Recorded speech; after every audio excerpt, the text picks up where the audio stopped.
So the next presentation is about the traditional Obum textile in Cameroon, and it will be presented by Brigitte. So Brigitte is a PhD student in Université de Montréal in Canada, but right now she's living in Cameroon, as she told us earlier. And on the same time, she's a PhD student, but also she teaches art history in Yaoundé University. So Brigitte, you can start to share your screen and present your presentation. Bonsoir à tous. Je suis Brigitte Ndaondigui de l'Université du Québec à Montréal, département Histoire de l'art. Je tiens à remercier la formidable équipe du colloque, la formidable équipe qui s'est mise en place pour organiser ce colloque. Je tiens également à remercier tous ceux qui sont passés avant moi depuis hier pour leur formidable présentation. Ma communication porte sur le textile traditionnel que nous avons ici au Cameroun et qui s'appelle le Kaloma. Alors, le textile traditionnel au Bomo Cameroun, entre pérennisation et arrimage aux exigences du développement durable. L'objectif de ma présentation est la suivante. Valoriser cet élément du patrimoine camerounais qu'est l'écorce battue, déterminer l'impact de sa pérennisation en rapport avec les objectifs de développement durable. Il s'agit également de répertorier les effets délétères de son utilisation sur l'environnement au Cameroun, mais aussi de proposer des ébauches de solutions pour essayer de les limiter. Alors, connaissez-vous le Cameroun? Le Cameroun est un pays de l'Afrique centrale. Et généralement, les auteurs l'ont baptisé l'Afrique en miniature ou alors le microcosme de l'Afrique. Ça, c'est une appellation de l'anthropologue Roy Sibor. En effet, si le Cameroun a eu cette appellation-là, c'est justement parce que nous retrouvons toutes les réalités culturelles, artistiques, architecturales de l'Afrique au Cameroun. Et il faut préciser qu'au Cameroun, nous avons plus de 256 ethnies, ce qui fait un multiculturalisme très remarquable. La zone dans laquelle on rencontre l'écorce battue au Boum, c'est notamment la zone Ekan. Et cette zone est découpée dans les régions du centre, du sud et de l'est Cameroun. Et la question que je mets au centre de ma préoccupation ce soir est la suivante. Comment pérenniser le lait ancestral qu'est le Boum et promouvoir ainsi certains piliers de développement durable tout en préservant l'environnement en accord avec les recommandations de la COP21 à Paris en 2015. Vous vous posez certainement la question de savoir qu'est-ce que le Boum. Si je me souviens bien, un penseur contemporain a dit en substance que si l'on prenait le temps de s'accorder sur les mots, il n'y aurait jamais de malentendu sur la terre. Alors, il m'incombe de définir le Boum. En fait, le Boum, c'est le vestimentaire que portaient jadis les anciens, les aïeux de la partie méridionale du Cameroun, les Ekans. Et ce textile se portait généralement sous forme de cache-sexe ou de pagne autour des reins. Le Boum est également l'appellation ici au Cameroun. Au Boum veut dire entre les jambes. Mais sur le plan purement étymologique, au Boum vient du verbe ékan, qui veut dire boum. Taper, frapper, battre. Le nom est né de la technicité et renvoie à la technique de fabrication de l'écorce battue. Et vous allez vous rendre compte tout au long du développement que le tissu s'appelle le Boum, mais les articles dérivés de ce tissu s'appellent Etienne grâce à la technique de la frappe au Cameroun. Alors, vous vous demandez certainement quelles sont les techniques pour obtenir ce tissu d'écorce battue. Déjà, je tiens à préciser qu'au Cameroun, j'ai pu répertorier 20 essences habilitées à donner l'écorce battue. et ces essences appartiennent à la famille des moracées. Et dans les moracées, nous avons deux genres, les Ancharis et les Ficus, dont on ne peut fabriquer le tissu végétal au baume qu'à partir des Ancharis et des Ficus. Et là, sur votre écran, vous voyez, on a sélectionné un arbre. Et l'arbre sélectionné, en fait, c'est appelé localement Andome. C'est le Ficus africana ou Ficus lipreri. Et j'ai sélectionné cet arbre parce qu'il est le plus prisé pour l'obtention du tissu traditionnel au Bomo Cameroun méridional. Et là, la deuxième image nous montre la technique de détachement que l'artiste est en train d'opérer sur le tronc d'Andome d'un diamètre de 9 cm. La troisième image nous montre comment il a détaché la première écorce et là, c'est l'olive que nous sommes en train de regarder et c'est l'olive qui est habilité à donner l'écorce battue. Il faut préciser que l'olive, en quatrième image, on montre la technique de détachage de l'écorce battue sur l'arbre.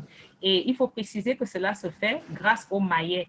Le maillet, en langue locale, s'appelle le fende. Et c'est ça que cet artisan tient à la main et est en train de frapper l'écorce afin de détacher cette écorce. L'avant-dernière image nous montre comment il a détaché l'écorce, mais maintenant pour l'assouplir, il la pose sur un support approprié à cet état et continue la technique de battage sur cette écorce-là. Et maintenant, la dernière image nous montre enfin l'écorce battue obtenue. Alors, vous vous demandez quels sont les produits connexes, les produits dérivés de l'écorce battue au bout. De nos jours, le Bomo Cameroun fait l'objet d'une diversité d'utilisations en tant que support pour la création artistique et esthétique. Ces supports sont donc abondants au Cameroun et diversifiés. Ainsi, le baume entre dans les réalisations picturales. Et là, nous avons un tableau avec la technique de collage et de teinture sur l'écorce battue. Le baume également entre dans les réalisations picturales, mais encore dans les décorations d'architecture, notamment avec la décoration d'intérieur. Et là, nous avons un pot en fleurs pour l'illustrer. De même, le baume entre également dans le fashion design. Et là, nous avons un chef traditionnel habillé en vêtements d'écorce battue. Et il faut préciser que depuis 2006, l'écorce battue au Cameroun a été réhabilitée à la localité du Cameroun méridional. Et là, nous avons un couvre-chef en écorce battue.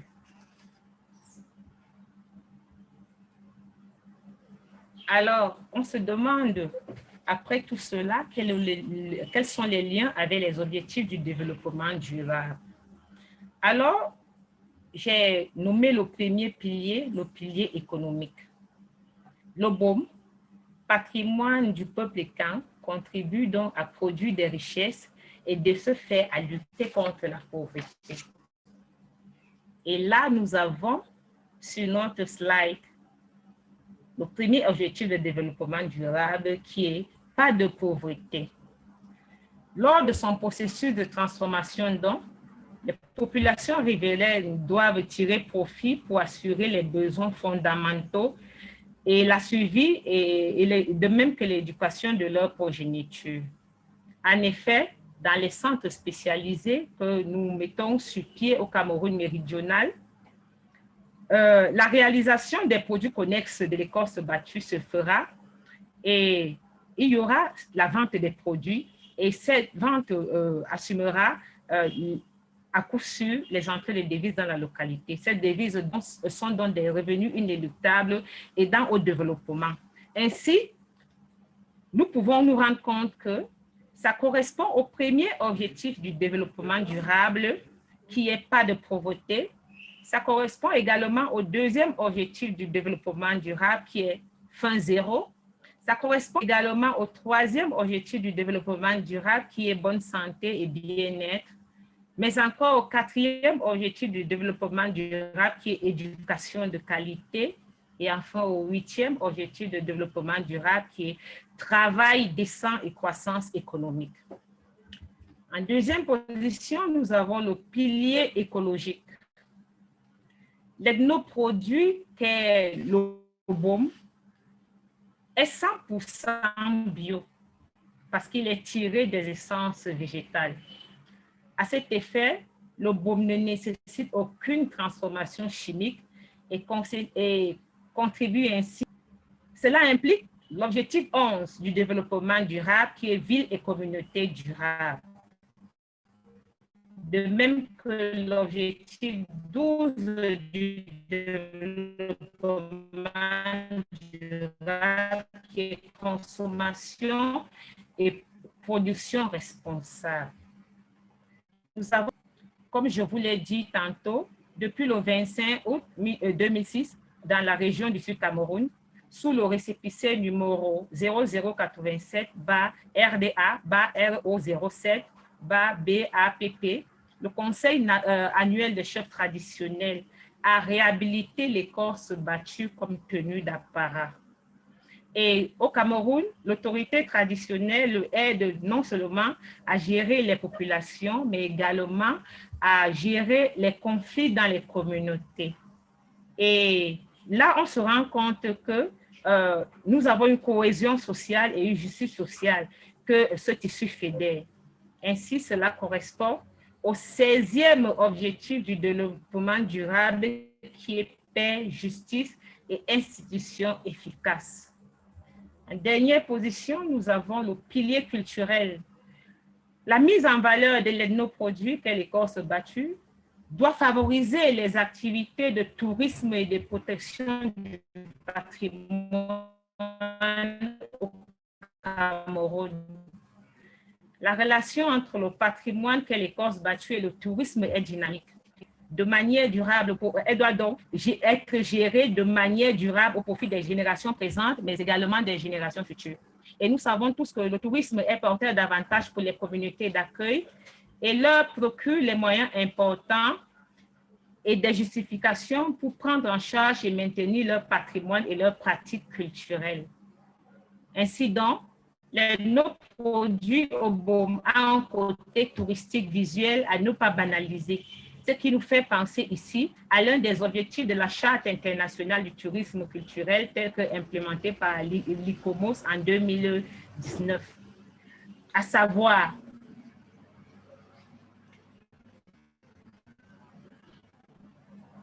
encourager et faciliter le travail de l'industrie touristique pour promouvoir et gérer le tourisme dans le respect et la mise en valeur du patrimoine et les cultures vivantes des communautés d'accueil. Ainsi donc, nous nous posons bien la question de savoir quel est l'impact de l'eau sur l'environnement au Cameroun méridional. Car nous savons tous que la pratique de l'eau baume n'est pas sans effet. Les recommandations de la COP 21 à Paris en 2015 sont à rappeler que ça faisait 20 ans qu'on parle de changement climatique. Malheureusement, on n'arrive pas à s'accorder. On n'arrive pas à s'accorder. C'est pas facile de s'occuper du climat. La préservation environnementale est donc évidente. Ainsi, les impacts sur l'environnement, la déforestation entraîne la désertification et la disparition des espèces. Nous avons pu observer lors de nos multiples prospections qu'à certains endroits, l'obtention du tissu au baume favorisait l'abattage des essences prisées. Par la même occasion, la déforestation est une avancée certaine du désert à terme. Mais aussi l'exploitation anarchique des écorces de l'arbre peut à terme entraîner la mort de l'essence écorcée. Objectivement donc, si on détruit les arbres, c'est une biodiversité qui disparaît. Nous avons également les changements climatiques par les émissions des gaz à effet de serre et le réchauffement climatique. Il faut donc, comme l'ont préconisé plusieurs interventions d'hier et de ce matin, refaire un inventaire de nos actes en nous demandant ce qui est bon et ce qui ne l'est pas. Donc, il faut revoir notre responsabilité vis-à-vis de notre environnement au Cameroun méridional. Ainsi, comme solution, l'exploitation de l'obôme ayant des impacts négatifs sur l'environnement, je propose ici des ébauches de solutions. Le bien-être de l'homme étant au centre des préoccupations du développement durable, la préservation environnementale est donc évidente avec l'aide du programme Forêt-Bois de l'IRAD au Cameroun. Et l'IRAD, c'est l'Institut de recherche agricole pour le développement. Nous avons pu donc émettre certaines hypothèses pour la préservation de l'environnement. Cette préservation signifiant que l'objectif de l'art de l'obôme vise à préserver et à améliorer et à valoriser l'environnement et ses ressources pour le long terme. Les hypothèses pour y parvenir comprennent entre autres la limitation des abattages, comme nous pouvons le voir sur notre slide, la régénération des essences, la collaboration entre les exploitants forestiers et les artistes, mais également la création des habitats contenant des plans d'essence. Alors, pour ce qui est de la limitation des abattages, les principes d'une utilisation respectueuse et rationnelle de la nature ont été bien souvent ignorés par les populations au Cameroun méridional, conduisant parfois à de véritables catastrophes, si bien que de nombreux États ont reconnu depuis longtemps comme nécessité la préservation des ressources naturelles. Ainsi donc, la pratique de l'obôme au Cameroun ne doit en aucun cas favoriser la coupe excessive des plantes ligneuses utilisées pour son obtention, ce qui produirait à une fragmentation des habitats naturels quand ce n'est pas leur destruction. Cela ne devrait non plus être un prétexte à la destruction environnementale dans la logique où le changement climatique, l'effet de serre, la pollution, la préservation de l'environnement sont les grandes préoccupations internationales depuis 1972 avec le sommet de Stockholm en essence. Cette régénération se fait à partir des semences, régénération sexuée. On parlera ainsi de régénération sexuée. Il existe également des multiplications végétatives à partir des fragments de tiges ou des boutures. C'est comme cela qu'on contourne les espèces récalcitrantes, car il y a des plantes qui ne produisent pas de graines ou pas assez, ou alors produisent des graines à viabilité précaire. Pour la collaboration entre les exploitants forestiers et les artistes, nous savons tous que les artistes ont besoin d'essences forestières pour l'élaboration du tissu d'écorce battue et ses produits connexes. Alors, je recommande donc aux artistes et aux artisans de travailler avec les exploitants forestiers qui ont des licences d'exploitation. Et là, il faudra une collaboration franche, une collaboration sincère entre les deux parties. Et la création des habitacles contenant des plants d'essence. La création des habitacles implique la reconstitution naturelle des essences de bois propres à l'obtention du tissu traditionnel au Bomo Cameroun méridional. Cela peut être envisagé par la création d'espèces spécifiques, c'est-à-dire des sortes d'habitacles dans lesquels les plants d'essence propices à l'obtention de l'écorce battue seraient cultivés. On parlerait ainsi de sylviculture artificielle.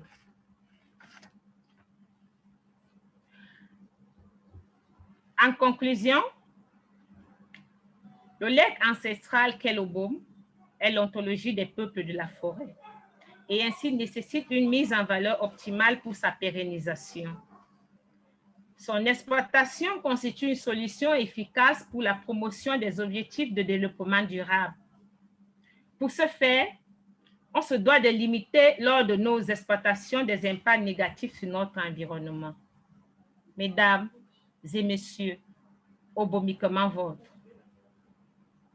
Merci beaucoup Brigitte pour cette intervention. C'était très intéressant. J'ai vu qu'il y a une question, Thomas va vous la poser. C'est de Audrey, il me semble. Cela fait partie des missions de l'ONG L'Homme et l'Environnement qui a porté des actions à Madagascar et au Burkina Faso autour du corridor des éléphants. Cela fait-il partie des solutions qui pourraient être envisagées au Cameroun? Voilà. Si la question, vous ne la comprenez pas, on peut demander à Audrey qu'elle détaille ou qu'elle fournisse davantage d'informations. Audrey, peut-être que tu peux prendre la parole? Oui, bonjour. En fait, pour moi, ça résonne pas mal parce que l'ONG avec laquelle je travaille, L'Homme et Oui, l'Environnement. bonjour Audrey. Bonjour Brigitte. Mais l'ONG avec laquelle je travaille pas mal sur ce genre de choses. Donc à Madagascar, ils ont préservé justement la forêt en mettant en place une nouvelle économie justement liée à l'utilisation des huiles essentielles des plantes endémiques de Madagascar. Autour du corridor des éléphants, Burkina Faso, c'est notamment avec tout ce qui est karité, pour justement utiliser à bon escient les ressources naturelles pour pouvoir favoriser tout ça. Donc là, je vois qu'il y a beaucoup de choses qui sont faites autour justement des artistes, mais est-ce que, notamment en engageant les populations locales sur l'utilisation des ressources naturelles, est-ce que c'est quelque chose qui peut être une solution, une idée aussi aujourd'hui à implémenter au Cameroun? Merci beaucoup Audrey. Je pense que cela peut être une très bonne solution également pour le Cameroun par rapport à l'homme et l'environnement et qui travaille sur le corridor des éléphants. Néanmoins, on remarque ici au Cameroun, les artistes et les artisans, ils n'ont pas d'accompagnement. Il n'y a pas d'ONG similaire ici au Cameroun pour les aider dans la fabrique de l'obtention du tissu. Et il faudra signaler que j'ai pu remarquer que depuis 2008, le tissu d'écorce battue fabriqué en Ouganda, parce qu'en Ouganda aussi, il y a cette réalité-là. Le tissu d'écorce battue fabriqué en Ouganda, depuis 2008, novembre 2008, est sur la liste représentative du patrimoine immatériel de l'UNESCO. Pourquoi est-ce que pareille initiative ne serait pas possible au Cameroun? C'est donc ça. Donc, il faut des mécanismes de valorisation, il faut des mécanismes d'accompagnement et c'est de tout cela dont souffrent les populations locales parce qu'elles forment des petits groupes entre elles et généralement, ces groupes, on s'en rend compte, ne sont pas solidaires. Donc, il faut vraiment un véritable accompagnement. Merci beaucoup, Audrey. Merci, Brigitte. Bien, merci beaucoup pour ces questions, mais on a bien noté les questions et on reviendra avec lors du workshop. Si ça vous...